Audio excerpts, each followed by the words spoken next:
Elaine Dardeen was 30 years old, 7 months pregnant, and thrilled. She and her husband, Keith, were raising their 3-year-old son, Peter, and excitedly waiting for their daughter. But on a cold November night, their dream wasn't just shattered, it was annihilated, wiped out by an act of violence so vicious that, even today, it makes no sense at all.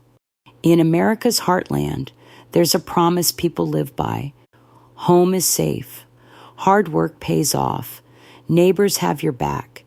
That was the promise for the Dardeen family in Enna, Illinois. They were young, happy, and building a beautiful life. But what happens when that promise is broken? When the one place you should be safest becomes a stage for unimaginable horror. This is the story of a family whose future was stolen in the most brutal way I can imagine. It's about a community paralyzed by fear and a mystery that remains a deep, unhealed wound. A story that begins with a dream and ends in a final, terrifying nightmare. Before we dive into this haunting mystery, take a moment to support the channel. Hit that subscribe button. Give this video a like if you love true crime stories, and ring the bell so you never miss a chilling case. Your support helps us keep these stories alive and brings more unsolved mysteries to light. Now, let's begin. In the fall of 1987, life for Keith and Elaine Dardeen was full of hope. Keith, 29, was a steady, hard worker at the local water treatment plant. His wife, Elaine, 30, was the warm heart of their family. And at the center of their world was their bright-eyed son, Peter, just 3 years old. Their life was simple, and it was good. They were deeply involved in their local Baptist church, where Keith sang in the choir and Elaine played the piano. They were the kind of couple people looked up to, devoted to each other and their son. Their modest mobile home, nestled just off Route 37, wasn't just a house. It was the foundation of their entire world, and that world was about to get brighter. Elaine was 7 months pregnant with a little girl they planned to name Casey. They were overjoyed, making plans and dreaming of the life ahead. But a quiet unease was creeping in. Southern Illinois had been hit by a disturbing wave of violent crime. Over 2 years, more than a dozen homicides had shaken the region, bringing a fear that felt foreign to these small towns. Keith, described by everyone as fiercely protective, felt this danger personally. He was so cautious that he once refused to let a young woman he didn't know inside their home to use the telephone. It's a detail that becomes chilling later on. The Dardeens had made a decision. They would sell their mobile home and move 80 miles east to Keith's hometown. They were searching for the peace and security that seemed to be slipping away, a move towards safety, a way to protect their dream. They were a family on the verge of a new beginning. They had no idea the danger they feared wasn't just out there in the shadows. It was about to cross their own threshold. The first sign that something was terribly wrong came on Wednesday, November 18th, 1987. Keith Dardeen didn't show up for work. He was never late. He never missed a call. It was completely out of character. His supervisor tried the house all day. No answer. Worried, he called Keith's parents, who called the police. They met deputies at the mobile home with a spare key, hoping for a simple explanation. What they were about to find was anything but. From the outside, the home looked normal. No broken windows, no kicked-in door. But the moment they unlocked that door, they walked into a scene of absolute, unthinkable horror. I can't even imagine what that must have been like. The home was silent. In one bedroom, lying in a waterbed, were Elaine and her son Peter. Both had been bound with tape and brutally beaten to death. The weapon? A baseball bat. It was the same one Keith had given Peter for his 3rd birthday. It's just sickening to even think about. The violence against Elaine was so savage, it sent her into premature labor. In the middle of this terror, her daughter Casey was born, and the killer, in an act of cruelty that is almost impossible to comprehend, beat the newborn baby girl to death as well. It's hard to imagine the kind of darkness it takes to do this, to look a mother, her child, and her newborn in the eyes and still go through with it. Then, in a final, chilling act, the killer placed all 3, mother, son, and newborn daughter, side by side in the bed. He tucked them in as if they were sleeping. The sheer coldness of that gesture is terrifying. There was no sign of Keith Dardeen. His car was gone. In the initial chaos, police jumped to a grim conclusion. Keith had murdered his family and fled. An all-points bulletin was issued. For a few terrifying hours, a victim was the prime suspect. The region went on high alert, searching for a man who had seemingly annihilated his family.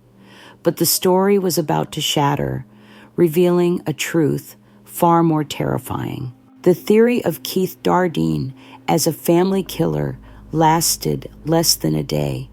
On the afternoon of November 19th, hunters in a wheat field just a mile from the Dardeen home made a second horrifying discovery: the body of Keith Dardeen. He had been shot 3 times in the head.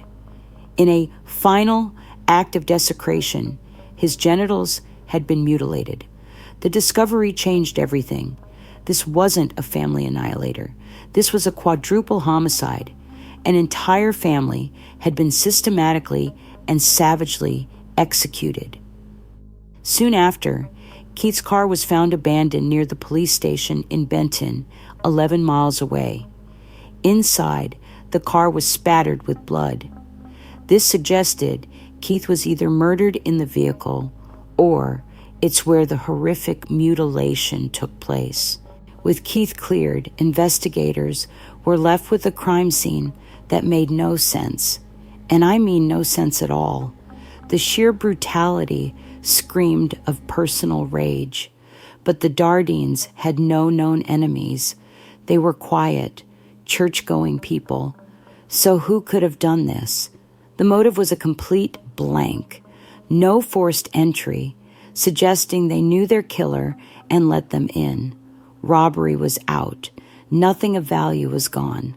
An autopsy on Elaine found no evidence of sexual assault. Investigators even found a small amount of marijuana they considered might have been left by the killer. The timeline was a complete puzzle. The coroner estimated Elaine, Peter, and the newborn were found about 12 hours after they died, but Keith was likely dead for 24 to 36 hours. Did the killer take Keith, murder him, and then return? Or was he killed somewhere else entirely? The sequence was impossible to know, but what's most unsettling? The killer's behavior. After committing such a frenzied, bloody act, he took the time to carefully arrange the bodies. This wasn't someone in a hurry. This was a killer who felt a terrifying degree of comfort and control inside that home after the slaughter. It's a chilling thought. The case was so baffling. The FBI was called in. The combination of extreme violence, mutilation, and no motive was baffling. Terrified locals whispered about satanic cults, but police found zero evidence to support it. They were hunting for a ghost, a killer, both brutally violent and chillingly methodical, who could talk his way into a cautious family's home, slaughter them, and vanish without a trace. For over a decade, the Dardeen case went cold, frozen in time. Joanne Dardeen, Keith's mother, worked tirelessly, refusing to let her family be forgotten. Then, in 2000, a breakthrough seemed to come from the most unlikely place, a death row cell in Texas. A drifter and serial killer named Tommy Lynn Sells started confessing to crimes across the country, as many as 70, he claimed. Among them, he said, was the Dardeen family. Tommy Lynn Sells told a story. He'd been hitchhiking. Keith Dardeen picked him up and invited him home. He claimed Keith made a sexual advance, provoking the attack. Sells said he killed Keith first, then went back for Elaine and the children. At first, it seemed plausible. Sells was a monster, certainly capable of it. He even mentioned a detail never made public: watermelon-themed knickknacks in the kitchen. How could he know that unless he'd been there? But the more investigators dug, the more his story unraveled. Sells was a notorious liar, like Henry Lee Lucas, famous for confessing to crimes he didn't commit for attention. The details kept changing. First, he met Keith at a truck stop, then a gas station, then a pool hall. And the idea that Keith, a man so protective he wouldn't let a stranger use his phone, would invite a drifter home for a sexual encounter. It was absurd. Everyone who knew him said so. Investigators believe Sells just invented it. A sick attempt to justify his fantasy. In the end, his story was full of holes. The state's attorney refused to press charges. For the Dardeen family, this wasn't just a dead end. It was a cruel twisting of the knife. Most are convinced he was nothing more than a heartless liar. So if not Sells, then who? Was it mistaken identity? Was it someone they knew who betrayed their trust in the worst way imaginable? Or was it something even more terrifying? A random, motiveless act of evil that simply blew into town and disappeared back into the night. The murder of the Dardeen family didn't just take 4 lives, it scarred the soul of a community. The safety people in Ina had taken for granted vanished overnight. Doors that were never locked were suddenly bolted. Gun sales soared. People looked at their neighbors with suspicion. The case left a legacy of fear that lingered for decades, a permanent scar. For the surviving family, especially Keith's mother, Joanne, the legacy is one of unbearable grief and a desperate need for justice. For years, she kept the case alive, constantly calling the detective, refusing to let the world forget her son, her daughter-in-law, and her grandchildren. She needed to know why, a question that becomes all-consuming when your family is stolen so violently. Today, more than 3 decades later, the Dardeen family case remains cold. The pain, however, is still fresh. Keith, Elaine, Peter, and baby Casey are buried together under a shared headstone, a quiet monument to 4 lives cut short. Their story is a chilling reminder that some crimes have no easy answers. It forces us to confront a hard truth. Sometimes the most horrific acts go unpunished, and the most important questions are left unanswered. The person who did this may have escaped justice on earth, but they left behind a permanent wound on the heart of a small town and a family that will never stop searching for the truth. The story of the Dardeens is a tragedy that should never be forgotten. Keeping their memory alive is a small but crucial part of the search for justice. If you have any thoughts or theories about this case, please share them respectfully in the comments. Thoughtful discussion ensures that victims like Keith, Elaine, Peter, and Casey are never just names in a cold case file. The true horror of the Dardeen family massacre isn't just the brutality, it's the profound, maddening senselessness of it all. There was no clear motive, no robbery, no explanation that could ever make sense of the annihilation of a young family who could walk into a home, murder a pregnant mother, her husband, their toddler, and their newborn child, and then simply vanish. Was it a monster like Tommy Lynn Sells, despite the glaring holes in his story? Or was it someone closer, hiding a secret that exploded into unimaginable violence? The most chilling possibility, pure randomness. A ghost who slipped into their lives one cold November night and left only devastation behind. Until new evidence surfaces, the case will likely remain in the shadows. We are left with the memory of a family full of love and promise. Keith, the protective father. Elaine, the loving heart of her home. Peter, a little boy with his whole life ahead of him.